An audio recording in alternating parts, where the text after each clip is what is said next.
বিশ্বকাপ শুরুর আগেই বড় ধাক্কা খেল ব্রাজিল ফুটবল দল। দলের অন্যতম তারকা ফরওয়ার্ডার নেইমার ডান পায়ের কাফ মাসেলে গ্রেড 2 ইনজুরিতে পড়েছেন।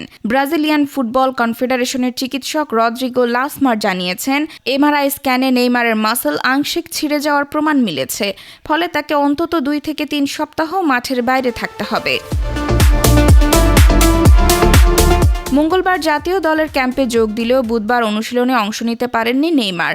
পায়ে ফোলা দেখা দেওয়ায় তাকে হাসপাতালে পাঠানো হয় এবং সেখানেই ধরা পড়ে ইনজুরির প্রকৃত অবস্থা। এই চোটের কারণে পানামা ও মিশরের বিপক্ষে আসন্ন 2টি প্রীতি ম্যাচে মিস করবেন ব্রাজিলের সর্বকালের সর্বোচ্চ গোলদাতা। এমনকি মরক্কোর বিপক্ষে বিশ্বকাপের প্রথম ম্যাচেও তার খেলার সম্ভাবনা খুবই কম বলে জানা গেছে।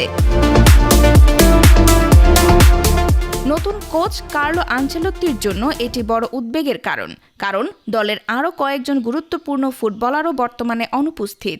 দীর্ঘদিন পর নেইমারের জাতীয় দলে ফেরা নিয়ে দর্শকদের মধ্যে যে উচ্ছ্বাস তৈরি হয়েছিল, ইনজুরির খবরে তাতে নেমে এসেছে হতাশার ছায়া।